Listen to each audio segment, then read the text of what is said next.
கிறிஸ்தேசுவுக்குள் அன்பாய் அழைக்கப்பட்ட அன்புக்குரிய சகோதர சகோதரிகளே, நம்முடைய ஆண்டவராகிய இயேசு கிறிஸ்துவின் நாமத்தினாலே அன்பையும் வாழ்த்தையும் தெரிவித்துக் கொள்கிறோம்.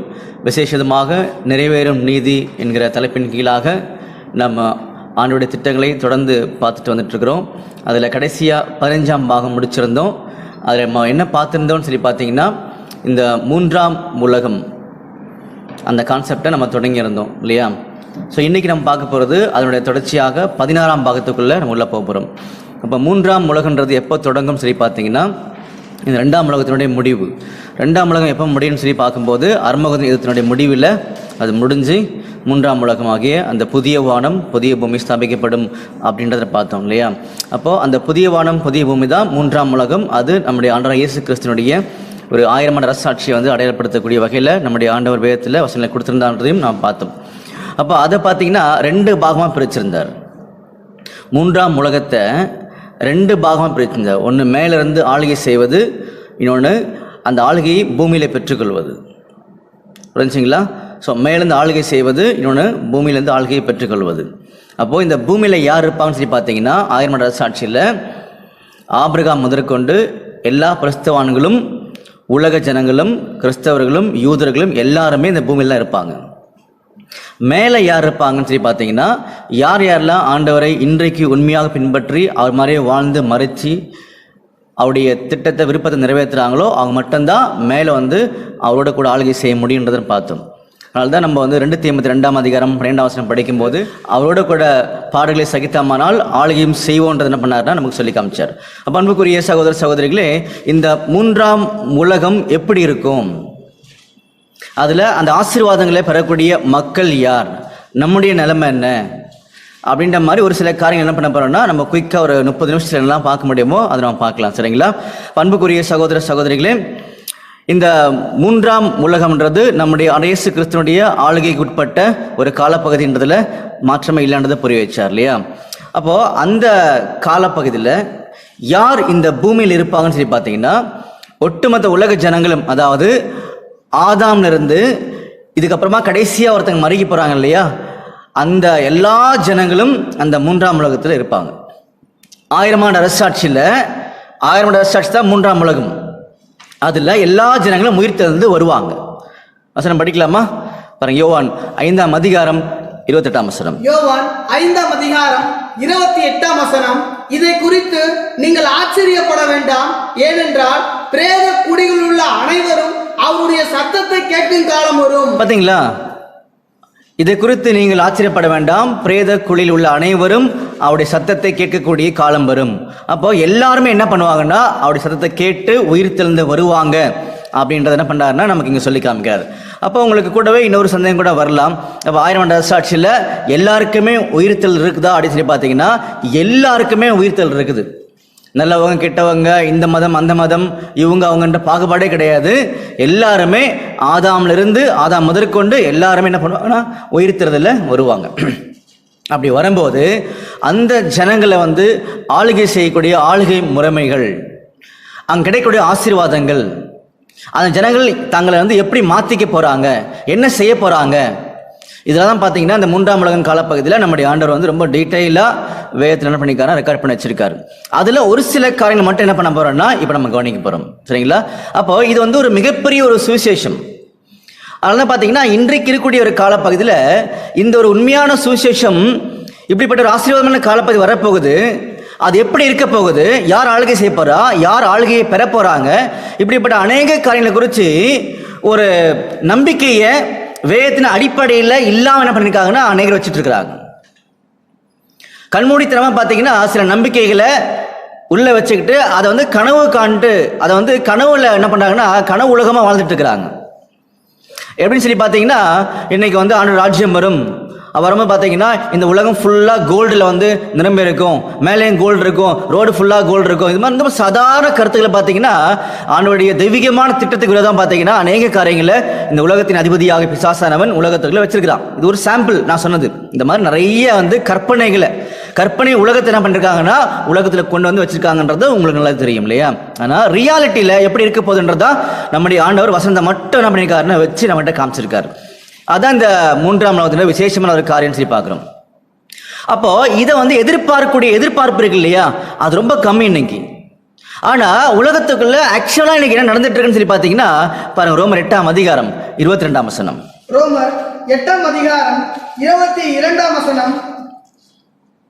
ஆகையால் நமக்கு தெரிந்திருக்கிறபடி இதுவரைக்கும் சர்வ சிருஷ்டியும் ஏகமாய் தவித்து பிரசவ வேதனைப்படுகிறது. பாத்தீங்களா, சர்வ சிருஷ்டியும் ஏகமாய் தவித்து பிரசவ வேதனை படுகின்றது அப்படின்னு சொல்றாரு.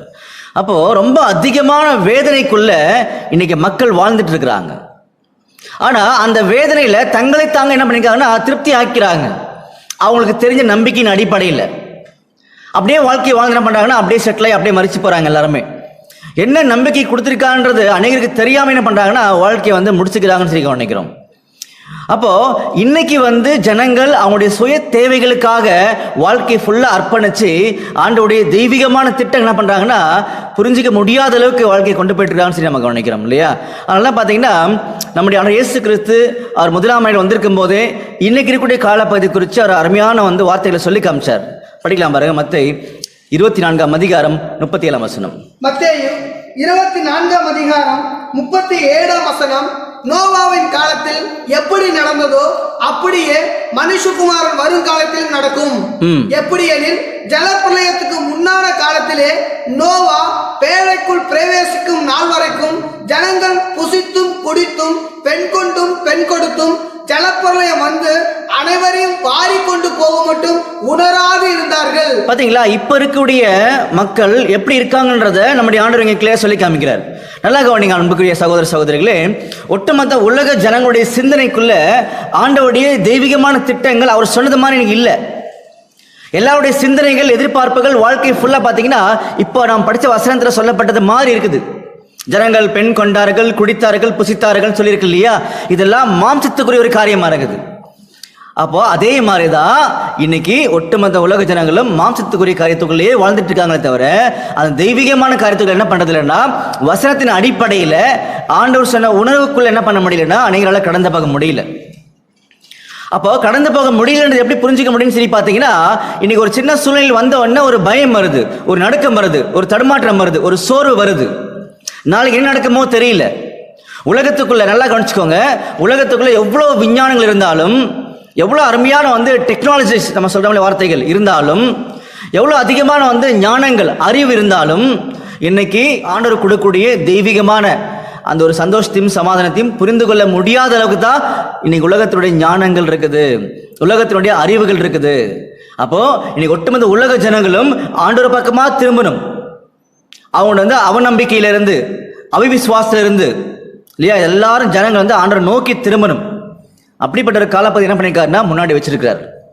அப்போ இன்னைக்கு ஜனங்களோட நிலைமை பார்த்தீங்கன்னா எல்லாரும் அதிகமாக வேதனைப்படுறாங்க, கஷ்டப்படுறாங்க, பாடுகள் படுறாங்க. மரணம் டெய்லி என்ன பண்ணுதுன்னா இன்க்ரீஸ் ஆகிட்டே போகுது. இதெல்லாம் நமக்கு எல்லாருக்கும் தெரிஞ்ச விஷயங்கள் தான் இல்லையா.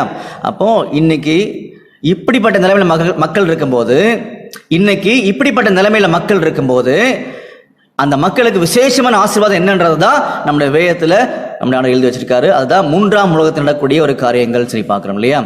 அப்படின்னா முதல்ல இப்படிப்பட்ட காரியங்கள் இன்னைக்கு ஏன் அப்படி நடக்குது அப்படின்னு யோசிக்கும் போது பார்த்தீங்கன்னா முதல்ல ஆதாம்ன்ற ஒரு மனுஷன் பண்ண அந்த கீழ்ப்படியாமை, அதனால பாவம். அப்போ கீழ்ப்படியாமல்ல போகிறதுக்கு யார் காரணம்னு சொல்லி பார்த்தீங்கன்னா இந்த பிசாசானவன் தான் காரணம். நம்ம லூசிபர் சொல்கிறோம் இல்லையா, இந்த பிசாசானவன் அந்த ஏவாள் கிட்ட போய் தந்திரமான வார்த்தைகளை பேசி ஆதாம என்ன பண்ணிட்டாங்கன்னா கீழ்ப்படியாமைகளை கொண்டு போயாச்சு. அதனால பாவம், பாவத்தின் சம்பளம் மரணம். அப்படின்னா உங்களுடைய கேள்வி என்னவா இருக்கணும்னு சொல்லி பார்த்தீங்கன்னா அன்புக்குரிய சகோதரரே, 3ஆம் உலகம் சொல்லக்கூடிய ஆண்டவராக இயேசு கிறிஸ்துவுடைய 1000 ஆண்டு அரசாட்சி வரப்போகுதுன்னு நீங்க சொல்றீங்க. அப்போ இந்த சாத்தான் அங்க இருப்பானா அப்படின்னு கேட்டீங்கன்னா நம்முடைய ஆண்டவர் சொல்றாரு, அந்த ராஜ்யம் என்னுடைய ராஜ்யம், அங்க யாருக்கு போறது இல்லை, அங்க சாத்தான் இருக்க போறது இல்லை அப்படின்னு சொல்லி நமக்கு ஒரு மிகப்பெரிய நம்பிக்கை கொடுக்கிறார். இது முதல் ஆசீர்வாதம், முதல் சந்தோஷமான ஒரு காரியம். படிக்கலாமா?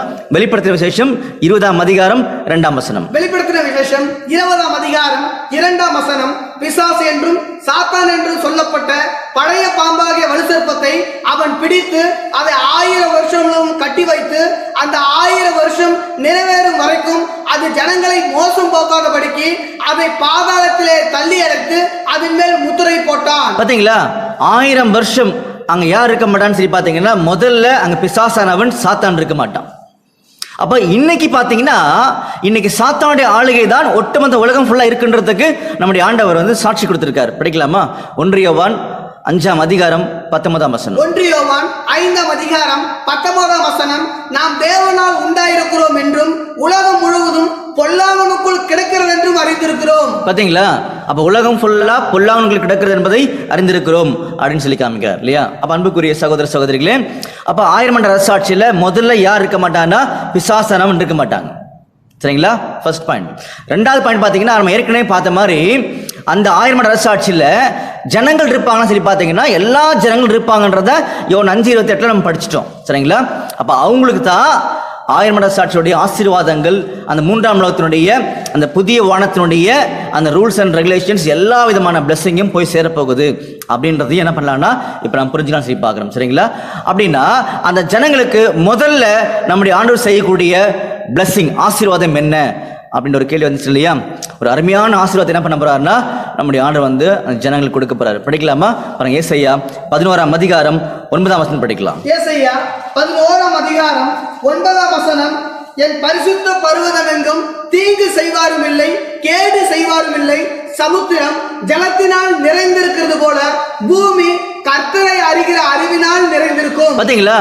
சமுத்திரம் எப்படி இந்த ஜலத்தினால் நிறைந்திருக்கிறதோ அதே மாதிரி பூமி அனைத்தும் கர்த்தரை அறிகின்ற அறிவினால் நிறைந்திருக்கும். அப்ப அன்புக்குரிய சகோதர சகோதரிகளே, ஒட்டுமொத்த உலக ஜனங்களுக்கும், அந்த உலக ஜனங்கள் சொல்லும் போது அதுக்குள்ள யூதர்கள், கிறிஸ்தவர்கள் எல்லாருமே சேர்ந்தா அந்த உலக ஜனங்கள் எல்லாருக்குமே 1000 ஆண்டு அரசாட்சியில விசேஷமான ஆசீர்வாதம் என்னன்னு சொல்லி பார்த்தீங்கன்னா நம்முடைய ஆண்டவர் இயேசு கிறிஸ்துவை பற்றின அறிகின்ற அறிவு தான் முதல்ல கொடுக்க போறார். ஆனால் நீங்க நல்லா நோட் பண்ணிக்கோங்க, இன்னைக்கு நம்ம கொடுத்துட்டு இருக்கிறார். உலகத்துல யாருக்குமே கிடைக்காத விசேஷமான ஆசீர்வாதத்தை இன்னைக்கு நமக்கு மட்டும் என்ன பண்ணிருக்காருன்னா கொடுத்துருக்கிறார். அப்ப அதை நம்ம பயன்படுத்திக்கும் போது நமக்கு என்ன மேன்மை இருக்குன்றதா நம்ம கடைசியில நம்ம பார்க்கலாம். அப்போ இந்த 3ஆம் உலகத்துல முதல்ல பிசாசான இருக்க போறது இல்ல, எல்லா ஜனங்களும் வந்திருப்பாங்க உயிர்த்திலிருந்து.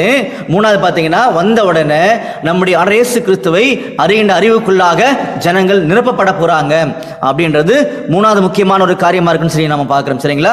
சோ 4வது முக்கியமான காரியம் சொல்லி பாத்தீங்கன்னா அந்த ராஜ்யம், அந்த 3ஆம் உலகம் எப்படி இருக்கும், ஒரு சின்ன ஒரு வியூ பண்ணி பார்க்கலாமா எப்படி இருக்குன்னு சொல்லிட்டு. அதை வியூ பண்ணிட்டீங்கன்னா நீங்க அங்க போலான்ற உறுதியான முடிவு எடுத்துருவீங்க. அதனால என்ன பண்ணணும்னா ஒரு கொஞ்சம் சின்ன லெவலில் உள்ள போய் நம்ம வெளியே வரலாம். சரிங்களா? பாருங்க, ரோமர் 14:17 படிங்க. ரோமர் 14:17 தேவனுடைய ராஜ்யம் புசிப்பும் குடிப்பும் அல்ல, அது நீதியும் சமாதானமும் பரிசுத்த ஆவியினால் உண்டாகும் சந்தோஷமுமாய் இருக்கிறது. பாத்தீங்களா? நம்முடைய ஆண்டவர் வந்து ரொம்ப கிளியரா வந்து 1ஆம் வரியில பேசும்போது மத்தேயு 24:37 ஒரு வசனம் சொன்னார். உங்களுக்கு ஞாபகம் இருக்கா? மறுபடியும் படிங்க. அது மத்தேயு 24:37 நோவாவின் காலத்தில் எப்படி நடந்ததோ அப்படியே மனுஷகுமாரன் வரும் காலத்திலும் நடக்கும். அப்ப மனுஷகுமாரன் வரும் காலம் பாத்தீங்கன்னா 2ஆம் வருகையின் கால பகுதியில என்ன நடக்கும்னு சொல்லி பாத்தீங்கன்னா ஜனங்கள் புசிப்பார்கள், குடிப்பார்கள், பெண் கொள்வார்கள், பெண் எடுப்பார்கள் இல்லையா? ஆனா அதுவே 3ஆம் உலகமாகிய அவருடைய ராஜ்யத்துல எதிர்க்காதான், அங்க புசிப்பும் குடிப்பும் இருக்காது. அப்படின்னா அது எப்படி இருக்கும்? மறுபடியும் படிக்கலாம் பாருங்க. ரோமர் 14:17 ரோமர் 14:17 தேவனுடைய ராஜ்யம் புசிப்பும் குடிப்பும் அல்ல, அது நீதியும் சமாதானமும் பரிசுத்த ஆவியினால் உண்டாகும் சந்தோஷமுமாய் இருக்கிறது. பாத்தீங்களா? அது நீதி, சமாதானம், பரிசுத்த ஆவியினால் உண்டாகக்கூடிய ஒரு சந்தோஷம். இப்படிப்பட்ட தெய்வீகமான குணலட்சணங்கள் நிறைந்ததுதான் அந்த 3ஆம் உலகம். நல்லா கவனிச்சுக்கோங்க. அந்த ராஜ்யத்தில் மக்கள் இருக்கும்போது இதை புரிஞ்சுக்கிறதுக்காகவே ஏற்கனவே ஒரு சில ராஜ்யங்கள் என்ன பண்ணியிருந்தாருன்னா நம்முடைய ஆண்டவர் வேதத்துக்குள்ள எழுதி வச்சிருந்தார். உலகத்துக்குள்ள உலக பிரகாரம் இருக்கக்கூடிய எந்த ராஜ்யத்தையும் நம்முடைய ஆண்டவர் இயேசு கிறிஸ்து ராஜ்யத்தோடு ஒப்பிட முடியாது. ஆனால் வேதத்துக்குள்ள நம்முடைய ஆண்டவர் இயேசு கிறிஸ்துடைய ராஜ்யம் எப்படி இருக்குன்றத புரிஞ்சுக்கிறதுக்காக ஒரு சில ராஜ்யங்களுடைய காரியங்கள் எழுதி வச்சிருக்காரு. அதுல ஒரு சில காரியங்களை மட்டும் என்ன பண்ண முடியும், எடுத்துக்க முடியும். அப்படி எடுத்து இப்ப நம்ம கவனிக்க போறோம். அந்த 3ஆம் உலகத்துல சாத்தான் இருக்க போறது இல்ல, எல்லா உலக ஜனங்களும் இருப்பாங்க, கர்த்தரை அறிகின்ற அறிவினால் நிரப்பப்படுவாங்க. அந்த ராஜ்யம் சமாதானமா சந்தோஷமா இருக்கும். அது எப்படி இருக்குன்னு சொல்லும் போதுதான் இந்த வசனத்தை நம்மகிட்ட கொடுக்கிறார். படிக்கலாமா? 1 ராஜாக்கள் 4ஆம் அதிகாரம் 25 படிங்க. 1 ராஜாக்கள் 4ஆம் அதிகாரம் 25 சாலமோனுடைய நாளெல்லாம் தான் துவக்கி பெயர் சபா மட்டும் யூதாவும் இஸ்ரவேலும் அவரவர் தங்கள் தங்கள் திராட்சை செடியின் நிழலிலும் தங்கள் தங்கள் அத்தி மரத்தின் நிழலிலும் சுகமாய் குடியிருந்தார்கள். 24ஆம் வசனம் படிங்க. 24ஆம் வசனம், நதிக்கு இப்புறத்தில் இருக்கிற திப்சா முதற்கொண்டு ஆசா மட்டும் உள்ள எல்லாவற்றையும் நதிக்கு இப்புறத்தில் உள்ள சகல ராஜ்யங்களையும் ஆண்டு வந்தான். அவனை சுற்றி எங்கும் சமாதானமாய் இருந்தது. பாத்தீங்களா, சாலமோனுடைய ராஜ்ய பாரத்தை நம்முடைய ஆண்டவராகிய சாலமோனுடைய ராஜ்ய பாரத்தை நம்முடைய ஆண்டவராகிய இயேசு கிறிஸ்துவின் ராஜ்ய பாரத்தோட என்ன பண்ணிருக்காருன்னா ஒப்பிட்டு காமிச்சிருக்கார். நம்முடைய ஆண்டவர் இயேசு கிறிஸ்துவின் ராஜ்யம் புரியறதுக்காகவே சாலமோன் ராஜ்யத்தை என்ன பண்ணார்னா நம்முடைய ஆண்டவர் வந்து ஏற்கனவே ஏற்படுத்தி காமிச்சிருந்தார். அப்ப அந்த ராஜ்யத்துல ஜனங்கள் தான் தொடங்கி பெயர் சபா வரைக்கும், தான் அப்படின்றது இஸ்ரேல்ல நார்த் சைட்ல, பெயர் சபான்றது சவுத் சைட்ல. அப்போ மேல இருந்து கீழே வரைக்கும் ஜனங்கள் இஸ்ரேல ஃபுல்லா சமாதானம் இருந்தாங்க. அப்ப அந்த மாதிரி அவருடைய ராஜ்யத்துல உலகம் ஃபுல்லா தெய்வீகமான சமாதானம் இருக்கும். காரணம் என்னன்னா அன்னைக்கு ஆளுகை நம்முடைய ஆண்டவராகிய இயேசு கிறிஸ்துவோட கண்ட்ரோல்ல இருக்கும். புரிஞ்சுங்களா? அப்படிப்பட்ட ஒரு ஆசீர்வாதத்தை என்ன பண்ண போறாருன்னா நமக்கு இன்னும் கொஞ்ச நாள்ல கொண்டு வர போறார். அன்னைக்கு எந்த ஒரு மனித சிந்தனையும் மேற்கொள்ள முடியாது, எந்த ஒரு மனித எண்ணங்களும் யாரையும் கட்டுப்படுத்த முடியாது. இன்னைக்கு இருக்காங்க பாத்தீங்களா, இன்னைக்கு ஒட்டுமொத்த உலகத்தில் கூட எல்லா ஜனங்களும் தங்களுடைய சுய தேவைகள் இல்லையா, அதுக்காக நிறைய ஏற்பாடுகள், அதுக்காக நிறைய அறிவுகள், நிறைய விஞ்ஞானங்கள், அதன் அடிப்படையில் நிறைய பகைமைகள், விரோதங்கள், கோபங்கள், சண்டைகள் நிறைய இருக்கு இல்லையா. இதெல்லாம் பாவத்தினுடைய விளைவுகள். ஆனா இப்படிப்பட்ட எண்ணங்கள் 1000 ஆண்டு அரசாட்சியில மேலோங்க முடியாது. காரணம் என்ன? எல்லாத்துக்கும் மேலாக ஒரு ஆளுகை அங்க இருக்கும். அந்த ஆளுகை எல்லாரையும் கட்டுப்படுத்தி நம்முடைய ஆண்டவர் என்ன விரும்புகிறாரோ அதை புரிந்து கொள்ளக்கூடிய வகையில் அந்த ஆளுகை செயல்படும் அப்படின்றதுக்காக பார்த்தீங்கன்னா இப்போ சாலமோன் ராஜ்யத்துக்கு சொல்லி காமிச்சார். உங்களுக்கு இன்னொரு சந்தேகம் வரலாம். என்ன சந்தேகம் வரலான்னா, சகோதரர் இப்போ நீங்கள் சொன்ன வார்த்தையின் அடிப்படையில் அநேக கொலைகள், கொள்ளைகள், உபச்சாரங்கள், களவுகள், திருட்டு, இந்த மாதிரி நிறைய பகைமைகள், விரோதங்கள், எல்லா மாம்சத்துடைய எல்லா விதமான அசுத்தங்களும் உள்ள இருக்கு இல்லையா. இதெல்லாம் பாவத்தினுடைய விளைவுகள் இல்லையா. அப்போ இந்த பாவம் 1000 ஆண்டு அரசாட்சியில் 3ஆம் உலகத்தில் இருக்குமா அப்படின்னு ஒரு கேள்வி கேட்டீங்கன்னா என்ன பதில்? அதுக்கு நீங்களே பதில் ட்ரை பண்ணுங்க. இந்த பாவம் அங்க இருக்குமா, இதே மாதிரி சூழ்நிலை அங்க இருக்குமான்னு சொல்லி பார்த்தீங்கன்னா சிம்பிளா நம்ம கனவு காண முடியாது. இது அப்படி இருக்கும் இப்படி இருக்கலாம் சொல்ல முடியாது இல்லையா. ஆனால் நம்முடைய ஆண்டவராக இயேசு கிறிஸ்து ஒரு மிகப்பெரிய நம்பிக்கை கொடுத்திருக்கார். என்ன கொடுத்திருக்காருன்னா, இன்னைக்கு இருக்கக்கூடிய ஆதாமுடைய பாவம் 1000 ஆண்டு அரசாட்சியில் இருக்காது. அப்படின்னா அங்க என்ன இருக்குன்னு சொல்லி பார்த்தீங்கன்னா ஒரு வசனம் படிக்கலாம் பாருங்க. எரேமியால 31ஆம் அதிகாரம் 29 படிங்க. எரேமியா 31ஆம் அதிகாரம் 29ஆம் வசனம் முதல், பிதாக்கள் திராட்சை காய்களை தின்றார்கள், பிள்ளைகளின் பற்கள் கூசி போயின என்று அந்நாட்களில் சொல்ல மாட்டார்கள். அவன் தன் தன் அக்கிரமத்தை நிமித்தமே சாவான். எந்த மனுஷன் திராட்சை காய்களை தின்பானோ அவனுடைய பற்களே கூசி போகும். பாத்தீங்களா, பிதாக்கள் திராட்சை காய்களை தின்றார்கள் அப்படின்னா பிதாக்கள் ஆதாம்ல இருந்து எல்லாரும் பாவம் பண்ணிட்டே இருக்கிறாங்க. முதல் பாவம் ஆதாம் பண்ணாரு, அதனால எல்லாருமே பாவிகள் தான். இந்த உலகத்துல பரிசுத்தவான் சொல்லி யாருமே கிடையாது. என்னைக்கு ஆண்டவர் இயேசு கிறிஸ்துவை தெரிந்து கொண்டு உள்ள வராங்களோ அவங்க பரிசுத்தமாகக்கூடிய ஒரு சூழ்நிலைக்குள்ள உள்ள என்ட்ரு ஆயிருக்காங்களே தவிர யாருமே பரிசுத்தவான்லாம் கிடையாது.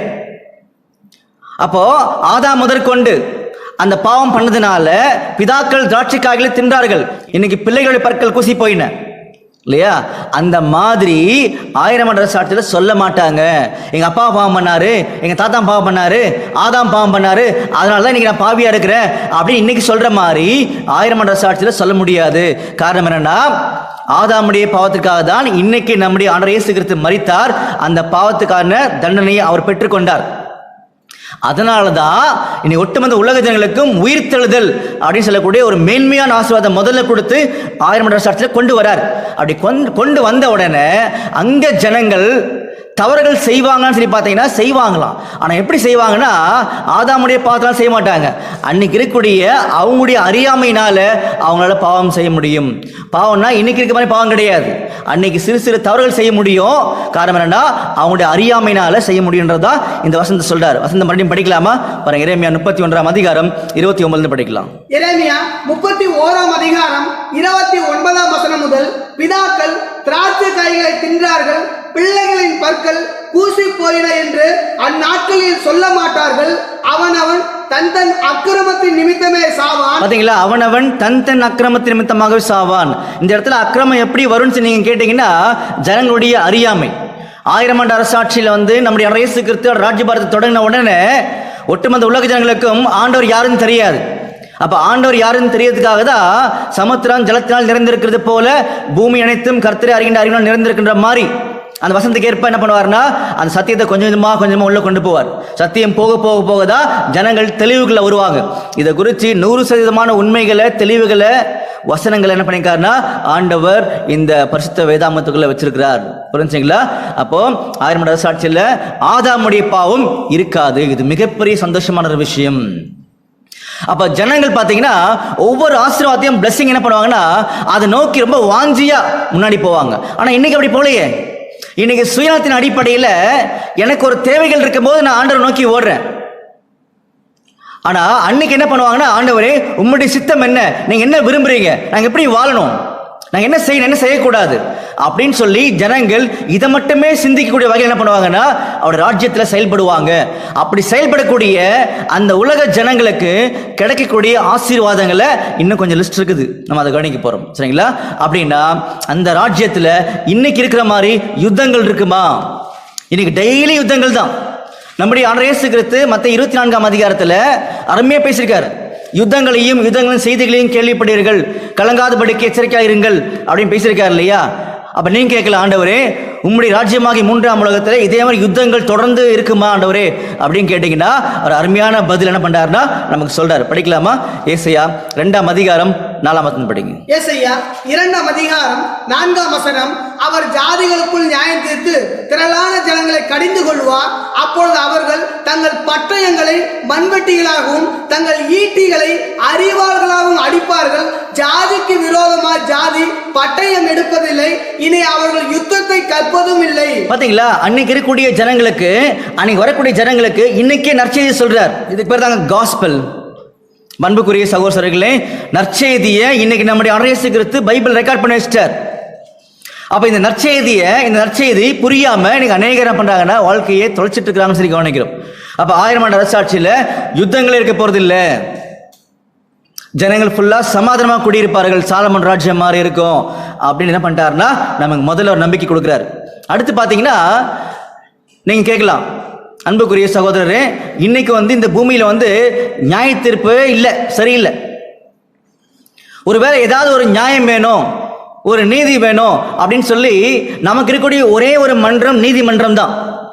அந்த மன்றத்துக்கு போய் நீதி கிடைக்குமா அப்படின்னு சொல்லி நம்ம முயற்சி பண்ண ஆரம்பிச்சோம்னு சொல்லி பார்த்தீங்கன்னா பெரும்பாலான சூழ்நிலைகள் பார்த்தீங்கன்னா இன்னைக்கு உலகத்தினுடைய போக்கு மாறி போயிருக்குது. நிதி இருந்தா நீதி கிடைக்கிற நிலைமைக்குள்ள தான் உலகம் இன்னைக்கு போயிட்டு இருக்குது, உலகம் போயிட்டு இருக்குது இல்லையா? அப்படி இருக்கும்போது இதே மாதிரிதான் நீதி அங்க இருக்குமா அப்படின்னு சொல்லி பார்த்தீங்கன்னா நம்முடைய ஆண்டவர் தெளிவா சொல்லியிருக்கார். அவருடைய நியாய தீர்ப்பு எப்படி இருக்க போகுது, அந்த நியாய தீர்ப்பு இன்னைக்கு உலகம் பண்ற மாதிரி இருக்குமா அப்படின்னு சொல்லி பார்த்தீங்கன்னா அதுக்கும் பதில் சொல்ல போறார். அவ முதல்ல இந்த நீதிமன்றங்களை குறித்து ஒரு வசனம் படிச்சுட்டு நியாய தீர்ப்புடைய அடுத்த நிலைமைகளை கடந்து போலாம். பாருங்க, பிரசங்கி 3ஆம் அதிகாரம் 16ஆம் வசனம் படிக்கலாம். பிரசங்கி 3ஆம் அதிகாரம் 16ஆம் வசனம். பின்னும் சூரியனுக்கு கீழே நான் நியாயஸ்தலத்தை கண்டேன், அங்கே அநியாயம் இருந்தது, நீதி ஸ்தலத்தையும் கண்டேன், அங்கே அநீதி இருந்தது. பாத்தீங்களா? நீதி ஸ்தலத்தையும் கண்டேன், அங்கே அநீதி இருந்தது. அப்ப இன்னைக்கு நியாய தீர்ப்புகள் உலகத்துக்குள்ள செய்யறாங்க, பண்ணிட்டு இருக்கிறாங்க, ஆனா எல்லாமே அநீதியா இருக்குது. ஆண்டவரே இதே மாதிரிதான் உம்முடைய ராஜ்யத்திலும் 3ஆம் உலகத்திலும் இருக்குமா, ஜனங்கள் இதே மாதிரிதான் அங்கேயும் கஷ்டப்படணுமா அப்படின்னு கேட்டீங்கன்னா எல்லாரும் சிந்தனையில பதில் சொல்லலாம், கற்பனையில பதில் சொல்லலாம், அப்படி இருக்காதுன்னு சொல்லி. ஆனா ஆண்டவர் நம்பிக்கை கொடுத்திருக்கார். அப்போ நம்முடைய ஆண்டவர் இயேசு கிறிஸ்து அந்த 3ஆம் உலகத்துல அவர் நியாய தீர்ப்பு செய்யும் போது அந்த நியாய தீர்ப்பு எப்படி இருக்குன்னு சொல்லி பார்த்தீங்கன்னா இன்னைக்கு உலகம் பண்ற மாதிரி இருக்காது. நல்லா கவனிங்க, ஒரு சின்ன கேள்வி உங்ககிட்ட. இப்போ இன்னைக்கு ஏதோ ஒரு மனுஷன் ஒரு கொலை பண்ணிட்டான். அந்த கொலை பண்ணிட்டானா அவனுக்கு தண்டனை கொடுக்குறாங்கல்ல, இந்தியன் பீனல் கோட் தண்டனை கொடுக்குது இல்ல? அப்ப அதே மாதிரி இன்னைக்கு ஆண்டவரை தெரிந்த ஜனங்கள் யாராவது கொலை பண்ணிட்டாங்க, அப்ப அவங்களுக்கும் உலகம் என்ன சட்டம் சொல்லுதோ அதுதான் அவங்களுக்கும் வரப்போகுது தண்டனைகள். ஆனா நம்முடைய ஆண்டவர் இயேசு கிறிஸ்து அவரை தண்டிப்பாரா? நம்முடைய ஆண்டவர் இயேசு கிறிஸ்து அவரை தண்டிப்பாரா? ஒரு கேள்வி. யார? ஆண்டவரை தெரிந்து கொண்ட பிள்ளைகளை.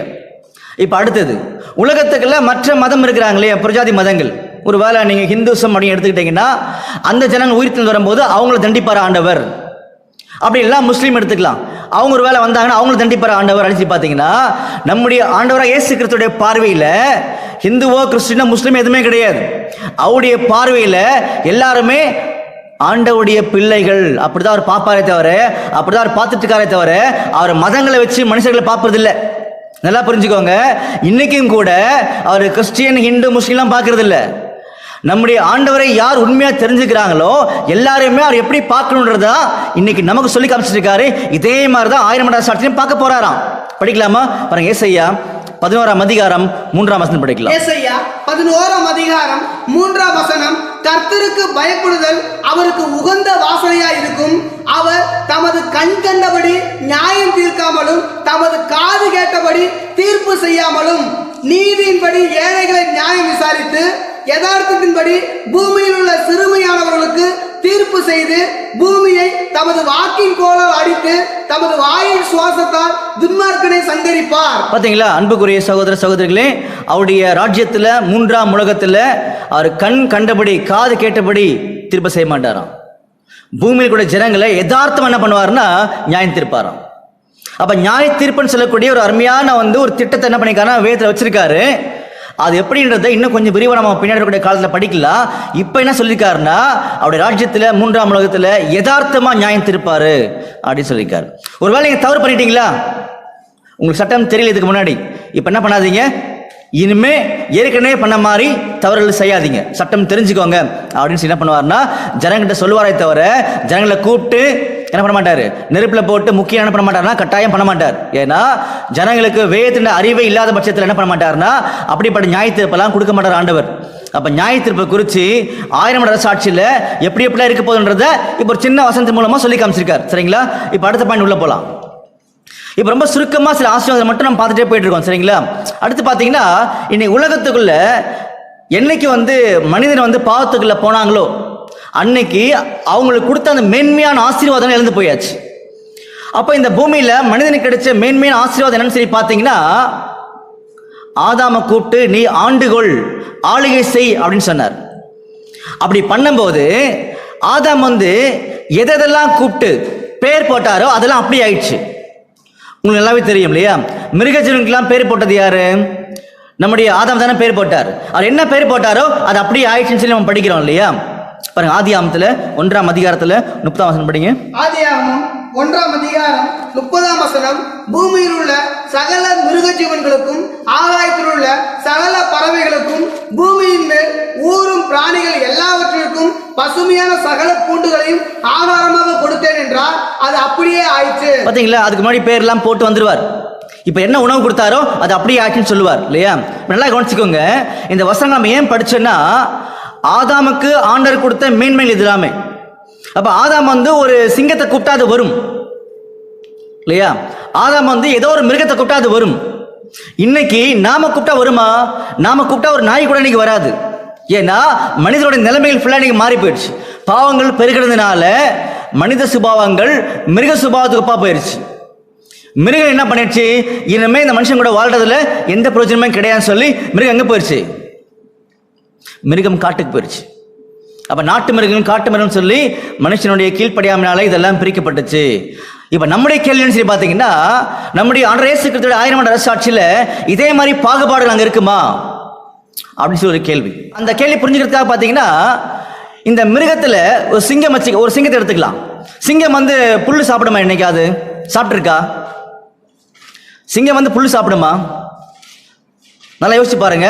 இப்ப நம்ம வசனம் படிச்சோம், மறுபடியும் படிக்கலாம் பாருங்க. ஆதியாகமம் 1ஆம் அதிகாரம் 30ஆம் வசனம். ஆதியாகமம் 1ஆம் அதிகாரம் 30ஆம் வசனம். பூமியில் உள்ள சகல மிருக ஜீவன்களுக்கும் ஆகாயத்தில் உள்ள சகல பறவைகளுக்கும் பூமியின் மேல் ஊறும் பிராணிகள் எல்லாவற்றிற்கும் பசுமையான சகல பூண்டுகளையும் ஆகாரமாக கொடுத்தேன் என்றார். பாத்தீங்களா? அவர் என்ன உணவு கொடுத்தாரோ, ஒருவேளை அந்த புல் பூண்டை கொடுத்திருப்பாரு, அதான் உணவு. அப்ப எல்லா மிருகமும் சாப்பிட்டு இருக்கு. ஆனால் மனிதனுடைய கீழ்ப்படியாமனால அதெல்லாம் பிரிஞ்சு போயிருச்சு.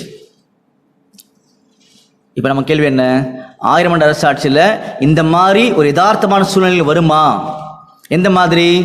மனுஷன் கூப்பிட்ட உடனே மிருகம் வருது, 2 பேருக்கு நல்ல நட்புறவு இருக்கிறது, அன்பா பழக்கூடிய காரியங்கள் ஏறக்கூட மிருகத்து கூட. இந்த மாதிரி நல்ல ஆசீர்வாதமான சமாதானமான சந்தோஷமான சூழ்நிலைகள் அங்கே இருக்குமா அப்படின்னு கேட்டிங்கன்னா, நம்முடைய ஆண்டவர் நமக்காகவே விசேஷமா எவ்வளவோ உடன்படிக்கை ஏற்படுத்தியிருக்காரு இல்லையா. ஆனால் இப்போ ஒரு ஆச்சரியமான ஒரு உடன்படிக்கை என்ன பண்ண போறாருன்னா நம்ம சொல்லி காமிக்க போறாரு. படிக்கலாம் பாருங்க. ஓசியா 2ஆம் அதிகாரம் 18ஆம் வசனம். ஓசியா 2ஆம் அதிகாரம் 18ஆம் வசனம். அக்காலத்தில் நான் அவர்களுக்காக காட்டு மிருகங்களோடும் ஆகாயத்து பறவைகளோடும் பூமியிலே ஒரு பிராணிகளோடும் ஒரு உடன்படிக்கை பண்ணி வில்லையும் பட்டயத்தையும் யுத்தத்தையும் தேசத்திலே இராதபடிக்கு முறித்து. பாத்தீங்களா, அக்காலத்திலே செய்வார். அப்ப அக்காலத்துல நாட்டு மிருகங்கள் காட்டு மிருகங்கள் எல்லாத்தையும் கூட உடன்படிக்கை பண்ணுவார். என்ன பண்ணுவார்னா, நம்முடைய மனுஷங்கள் எல்லாரும் உயிர்த்து வந்தாச்சு, எல்லாரும் திருந்திட்டாங்க, இனிமேட்டு ஆதாமுடைய பாவம் கிட்ட கிடையாது. அதனால எப்படி முதல்ல இந்த உலகத்துல ஆதாம் படைக்கும் போது நீங்க எல்லாம் பழகினீங்களோ அந்த மாதிரி எல்லாரும் சேர்ந்து ஆண்டோட சமூகத்துல சந்தோஷமா இருக்கலாம்னு சொல்லக்கூடிய ஒரு சூழ்நிலை உருவாக்குவார். அதை குறித்து தான் பேசியிருக்காரு. படிக்கலாம் பாருங்க. ஏசாயா 11ஆம் அதிகாரம் 6ஆம் வசனம்.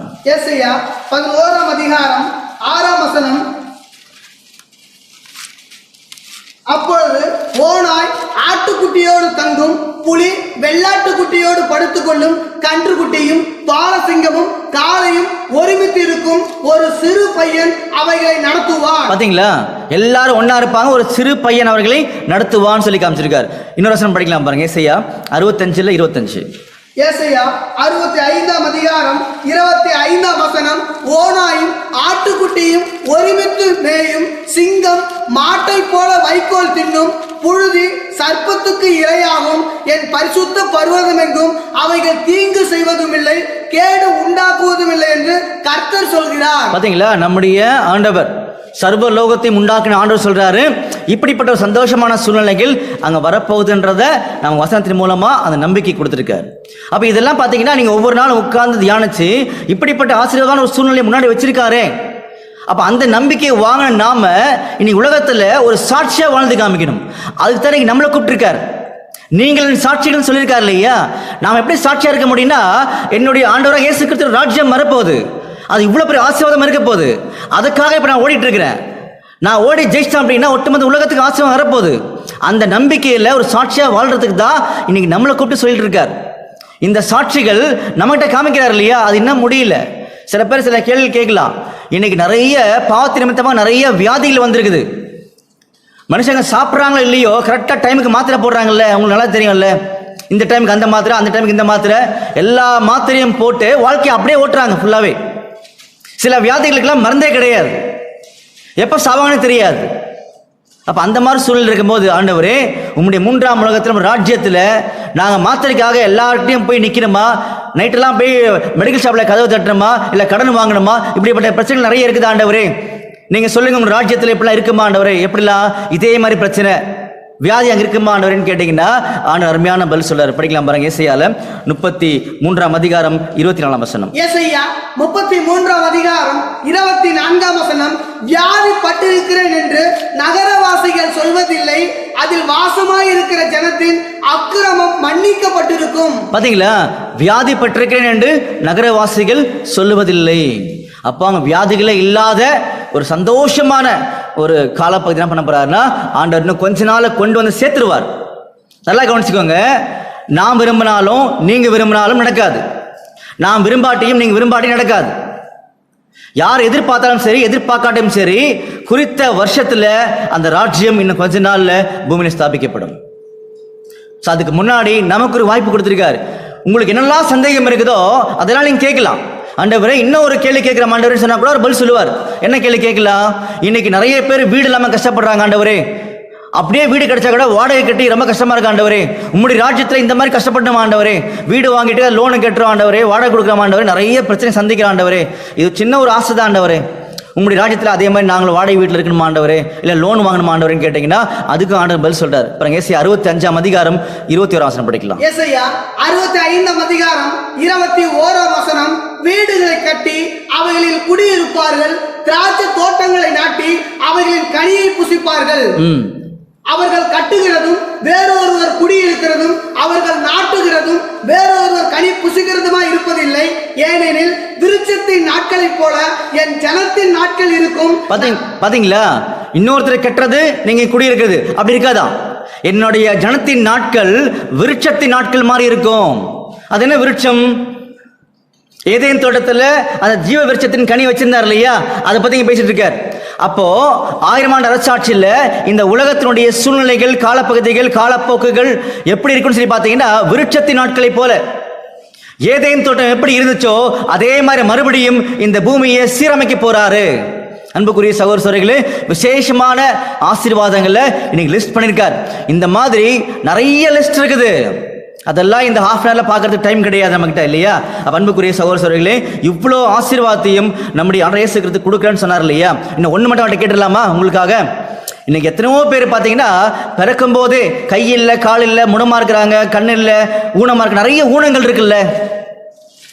இதில் எவ்வளோ பேர் வேதனைப்படுறாங்க. ஆண்டவரே, உங்களோட ராஜ்யம் வரும்போது இதே மாதிரி வருவாங்களா ஆண்டவரே? ஊனத்தோட பிறப்பாங்களா ஆண்டவரே? கேட்கலாம் இல்லையா? அதுக்கு ஒரு அருமையான பதில நம்மகிட்ட சொல்றார். படிக்கலாமா? ஏசாயா 35ஆம் அதிகாரம் 3ஆம் வசனம். ஏசாயா 35ஆம் அதிகாரம் 3ஆம் வசனம். தளர்ந்த கைகளை திடப்படுத்தி தள்ளாடுகிற முழங்கால்களை பலப்படுத்துங்கள். மனம் பதறுகிறவர்களை பார்த்து நீங்கள் பயப்படாதிருங்கள், திடம் கொள்ளுங்கள். இதோ உங்கள் தேவன் நீதியை சரிகட்டவும் உங்கள் தேவன் பதிலளிக்கவும் வருவார். அவர் வந்து உங்களை ரட்சிப்பார் என்று சொல்லுங்கள். அப்பொழுது குருடரின் கண்கள் திறக்கப்பட்டு செவிடரின் செவிகள் திறவுண்டு போம். அப்பொழுது முடவன் மானை போல் குதிப்பான், ஊமையன் நாவும் கெம்பீரிக்கும். வனாந்தரத்திலே தண்ணீர்களும் கடுகளிலே ஆறுகளும் பாய்ந்தோடும். பாத்தீங்களா? இதுதான் அங்க இருக்கக்கூடிய அடுத்த முக்கியமான ஆசீர்வாதம்ன்றத லிஸ்ட் போட்டு காமிச்சிருக்காரு. இதுல வரக்கூடிய ஒவ்வொரு வசனத்தையும் நிதானமா தியானிக்க முடியும். அதுக்கான காலங்களும் நேரங்களும் இப்ப நம்மகிட்ட இல்லை. அன்புக்குரிய சகோதர சகோதரிகளே, இந்த மாதிரி நீங்க சில கேள்விகளை கேட்க முடியும். சில கேள்விகள் மட்டும் நான் வச்சுட்டு போறேன். இப்ப நான் என்ன கேள்வின்னு சொல்லி பார்த்தீங்கன்னா, சில பேர் நீங்க ஆக்ஷன்ல செத்து போறாங்க. அவங்க கை கிடைக்கல, கண்ணு கிடைக்கல, தலை கிடைக்கல. இன்னைக்கு உலகத்துல மற்ற மத மக்கள் என்ன பண்றாங்கன்னா, ஜனங்கள் மரிச்சவங்க எரிச்சிடுறாங்க, சாம்பலா போயிடுறாங்க. இவங்க நிலைமை என்ன? இவங்க அப்படியே வருவாங்களாங்க? அப்படியே கொண்டு வந்துருவாரா? ஜீவனோட எழுப்பிடுவாரா? இந்த மாதிரி நிறைய கேள்வி இருக்கு இல்லையா? இது எல்லாத்துக்குமே இதே மாதிரி வசனங்கள் பைபிள்ல அழகா நம்முடைய ஆண்டவர் ரெக்கார்ட் பண்ணி வச்சிருக்காரு. இதெல்லாம் தான் தெய்வீகமான நற்செய்திக்குரிய காரியங்கள். இந்த நற்செய்தி நம்ம தெரிஞ்சுக்கும் போதா, அது வரக்கூடிய நம்பிக்கை பெறும்போதா விசுவாசமான வாழ்க்கையை நம்மளால காமிக்க முடியும். அன்புக்குரிய சகோதர சகோதரிகளே, என்ன பார்த்திருக்கோம்னு சொல்லி பார்த்தீங்கன்னா, நம்முடைய ஆண்டவராகிய இயேசு கிறிஸ்துவுடைய 1000 ஆண்டு அரசாட்சி, அது 3ஆம் உலகம். அறுபதோட முடிவில் அது ஸ்தாபிக்கப்படும். அப்படி ஸ்தாபிக்கப்படும் போது அந்த இடத்துல சாத்தான் இருப்பான்னு சொல்லி பார்த்தீங்கன்னா, கட்டாயமா சாத்தானாங்க இருக்க போறதில்ல. அப்ப அடுத்து என்ன நடக்கும்னு சொல்லி பார்த்தீங்கன்னா, ஜனங்களுக்கு சத்தியத்தினுடைய அறிவுகள் கொடுக்கப்படும். ஜனங்களுக்கு கொடுக்கப்படும்னா யார் ஜனங்கள் நீங்க கேட்கும்போது, ஆதாம் முதற்கொண்டு கடைசி சாகக்கூடிய ஜீவன் வரைக்கும் எல்லாருமே உயிர் திழந்து 1000 சாட்சியில வருவாங்க. வரும்போது அந்த ஜனங்களுக்கு தான் இப்ப நம்ம பார்த்த ஒவ்வொரு ஆசீர்வாதமும் கிடைக்க போகுது. அப்போ இப்ப நம்ம பார்த்த ஒவ்வொரு ஆசீர்வாதமும், இதை விட அதிகமான ஆசீர்வாதமும் புரிந்து கொள்ளக்கூடிய வகையில் ஆண்டவர் அநேக காரியங்களை பழைய ஏற்பாட்டை எழுதி வச்சிருக்கார். அப்போ ஒட்டுமொத்தமா எல்லா ஆசீர்வாதமும் உலக ஜனங்களுக்கு போய் சேரப்போகுது. அங்க நீதி கரெக்டா இருக்கும், தர்மம் கரெக்டா இருக்கும், அநீதி அங்க இருக்காது. ஜனங்கள் ஃபுல்லா சுகமாய் குடியிருப்பார்கள். காட்டு மிருகங்கள், நாட்டு மிருகங்கள், மனிதர்கள் எல்லாரும் ஆண்டவரை தொழுது கொள்ளக்கூடிய வகையில் சமாதான வாழ்க்கை கொண்டு போவாங்க. இப்படிப்பட்ட சந்தோஷமான சமாதானமான சூழ்நிலைகள், ஆசீர்வாதங்கள் நமக்கு கிடைக்குமா? இன்றைக்கு ஆண்டவராக இயேசு கிறிஸ்துவினுடைய சத்தியத்தை கேட்கக்கூடிய நமக்கு கிடைக்குமா அப்படின்னு சொல்லி பார்த்தீங்கன்னா, அது ஒரு கொஸ்டின் மார்க், கேள்விக்குறி. அதுக்கான தெளிவான பதில் என்ன பண்ணிக்காருன்னா, அருமையாக கொடுத்துருக்காரு. கிடைக்குமா கிடைக்காதா? பொறுமையாருங்கள். அடுத்த காணொளியில் சந்திப்போம். ஆண்டவர் தாம் ஆசீர்வதிப்பாராக. ஆமென்.